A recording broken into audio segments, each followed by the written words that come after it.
the Jussie Smollett thing. Yeah. I mean, I think we talked about it when I was in on the book tour. You've mentioned it here and there on social media. Yeah. Every time I see Jussie pop up, I'm like, oh, there's Don's Twitter. Yeah, a little bit. I was the first guy, I think.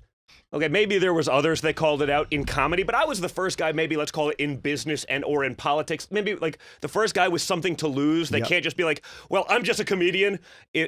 But, I was the first guy that got, canceled on Instagram for being like, okay, guys, like I see the outrage. I see that it's on Ellen and every show and every CNN and MSNBC and it was a 40. And I'm like, I don't know, guys. Like if someone really did this, fry them. Right. Okay. First thing. All right. But like, really, like this guy who's making millions as an actor got really hungry at 2 a.m. Mm-hmm. and on the coldest night of the year. Mm-hmm.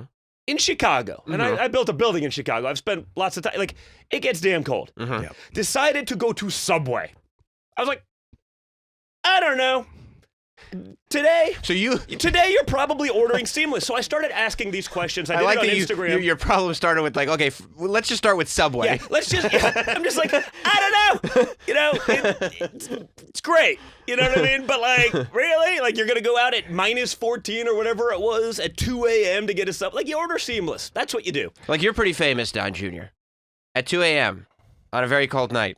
I'm just dealing with it. Would you walk to a Subway? No, I would find something else to eat at home. Like there's, and then it was like, okay, so, yeah, two guys, white supremacists. Probably. In MAGA hats. Oh, yeah. In downtown Chicago. Mm-hmm. Also on the coldest night of the year. Like at 2 a.m. Yeah, at 2 a.m. And by the way, and they didn't get shot. They managed to live long enough to find Jussie Smollett, because they know who Jussie Smollett is, because obviously Empire has a huge audience of white supremacists. Yes. They obviously know who this guy is, and they were taking a chance that he'd be out at 2 a.m. on the coldest night of the year going into Subway. They had so much foresight that they decided to bring a twine noose, breaking strength of about 2 pounds, and a bucket of bleach. Yes. And I'm just saying, man, and trust me, I get it. Like I was like, I know, like this could go so wrong for me. Yeah. If I'm wrong, but I'm saying, can any reasonable person, meaning if it wasn't 2019, and you went back to a reasonable time in history, would you look at this fact set and be like, oh yeah, no brainer, like this definitely happened? Or would you be like, give me a freaking break? You'd call bullshit so fast. And so I did. And I was like, I just don't see this. And then all of a sudden, well, the cops are saying that he won't give us the phone.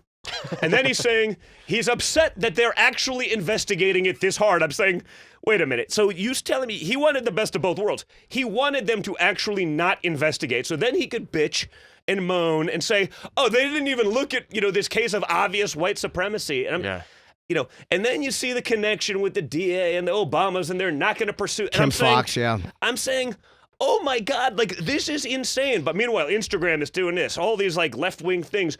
Donald Trump Jr. spreading racist conspiracy. I was like, I wasn't spreading anything. I asked a freaking question. Do you know when that first happened? At first, we get instincts as people. You just see something and you're like, that doesn't feel. It feels like bullshit. But it's like it's hard to come right out and say immediately, because you're like, God, if this guy did get attacked and it was anti-gay. If you get it wrong today, if you're on my side and you get it wrong, it's over. You're finished, right? yeah. Roseanne had a stupid tweet. Her career is over. Yeah. The other guys, like he'll get a starring role on his next show, despite the fact that he literally tried to create a race war. Tried to better, that's what he was doing. No. I mean, imagine they'd have caught, 2 young white kids that maybe fit that description. Imagine they did. They just happened to be in the area, like, extreme coincidence, but it happens, right? Especially if they had an empty bucket of bleach. Yeah, if they had a bucket. That would have been a really That strange was never going to happen. coincidence. They would have never found any evidence, because that's how ridiculous the story was. But, like, imagine they found, like, someone like that. They would have destroyed these people. And he wouldn't have come out and said, hey, I was just kidding. Like, that's some scary shit. And that it's happening, and that this is a mainstream guy who's out there with all these left-wing politicians, and he's hanging out with the Obamas, and he's like, you know what? this is how I'm going to get more money in my next thing because I'm going to make myself the victim of. I'm not saying that racism isn't a real problem. Okay, like it is. It's just not the answer to every problem that every person on the left has. That that doesn't add up. That is math.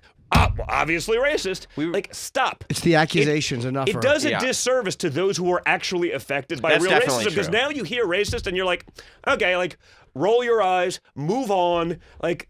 It's probably bullshit. And it's not always bullshit. It's just when you use it as sort of the easy button of left-wing politics, like, I have no answer for that, therefore, racist, it doesn't work anymore.